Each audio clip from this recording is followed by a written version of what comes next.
As it stands right now, there's no reason why he shouldn't win the fight, meaning Demetrius Andrade. This is all live here, real time.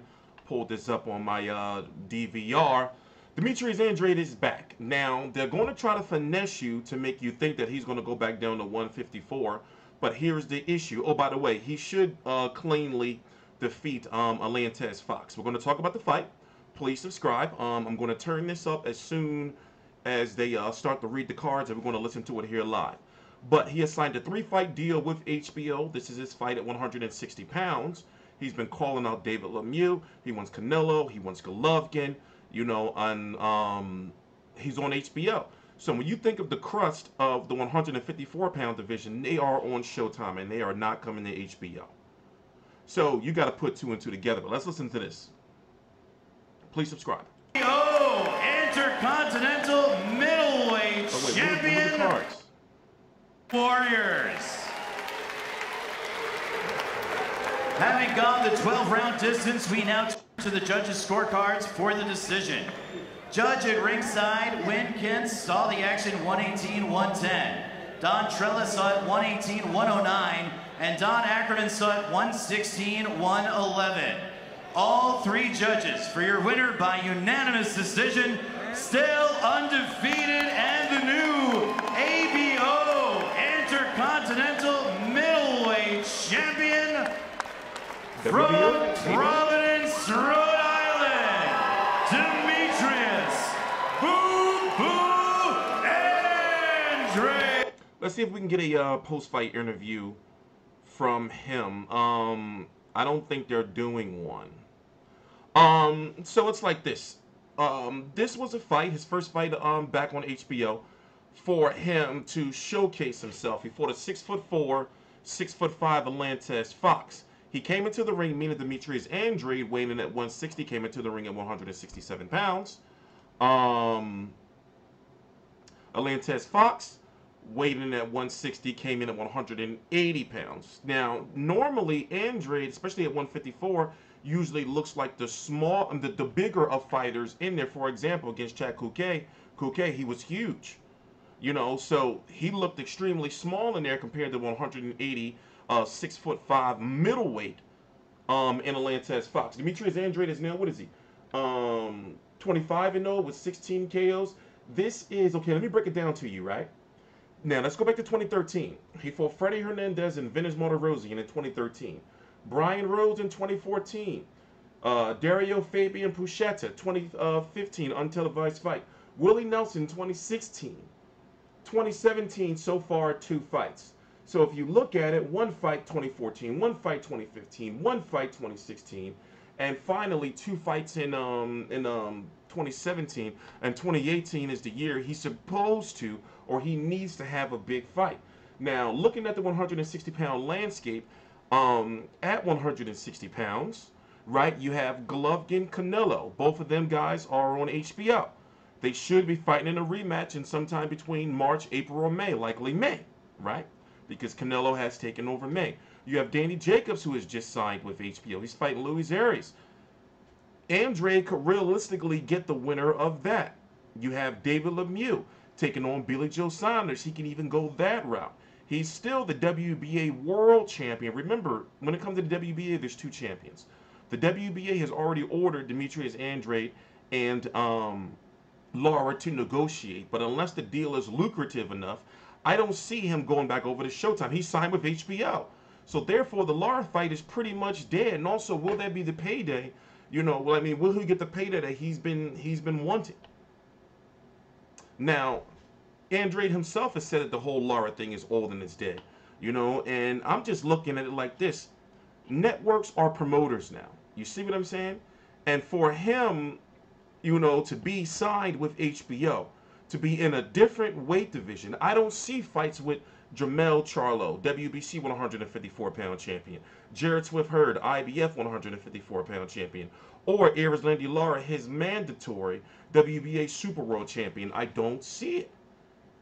Now, his managers or promoters have been saying, you know, there's a chance he can go back down to 154, but go back down to 154 for what?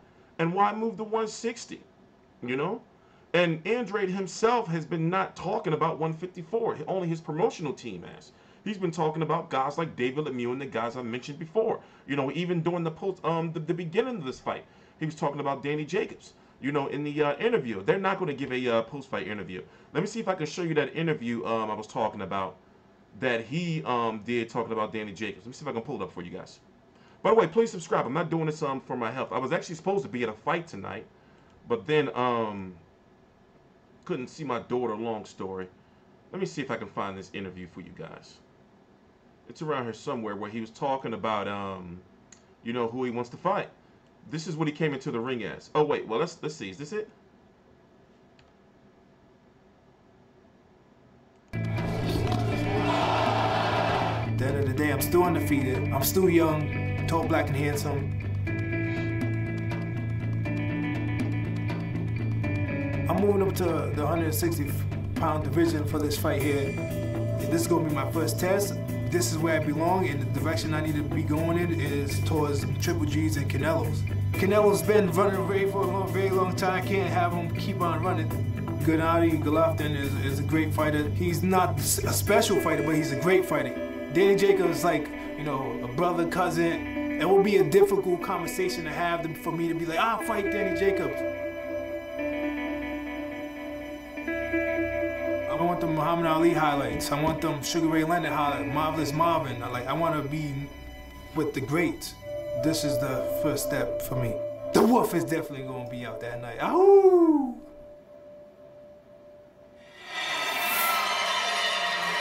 You know, so I mean, it's really hard for me to believe that he's going to be fighting, you know, a 154-pound fighter, or at least, you know, for the foreseeable future, especially when we talked about his resume and his layoffs and his promotional issues and how he needs fights.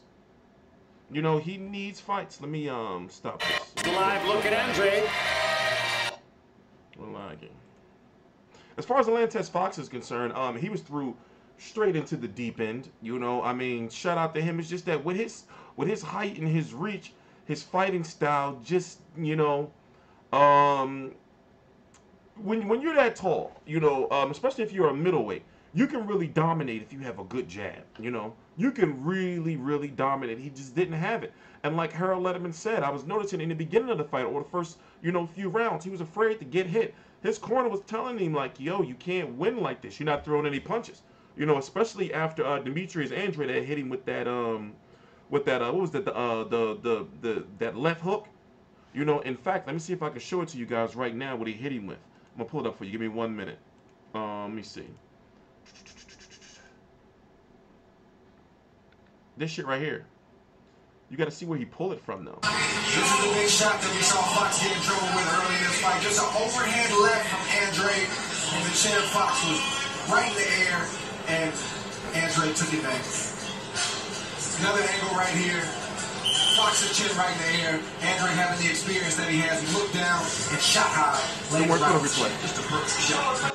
This is the big shot that we saw Fox get in trouble with early in this fight. Just an overhand left from Andrade, and the chin of Fox was right in the air, and Andrade took advantage. Another angle right here. Fox's chin right in the air. You see where he pulled that from? You know, so it's interesting to see, like I said, it's going to be interesting to see where he's going to go next. Now, the next fight that he should have interest in is the Danny Jacobs versus Arias fight that's happening on November 11th, if I'm correct. November 11th, right? You know, and then you have Billy Joe Saunders versus David Lemieux happening on December the 16th. And then you have Canelo versus Golovkin happening sometime after that. So I expect for him to be at both of those fights. Probably not the Canadian fight. He might be there. You know, because Billy Joe Saunders versus David Lemieux is official for December the 16th and is happening up in Canada. That press conference is this Tuesday coming up. You know, what's that, the 23rd or 24th? Whatever, I'm going to be streaming it. No, it's Monday the 23rd. I'm going to be streaming it right here on the channel. I'm TstreeT Controversy. This is TstreeT Controversy Live. I cover every single major fight live. Unanimous decision for Demetrius Andrade defeating, well, handling Alantez Fox's first defeat. I mean, it wasn't a bad fight. It wasn't an exciting fight. And, of course, a lot of people are saying, well, Demetrius Andrade was supposed to go out there and just knock dude out. But at least he's back and at least he's active, you know? Please subscribe. All the links to my social media are right down below in the description box. We got a podcast starting soon. TstreeT Controversy, TstreeT Controversy Live.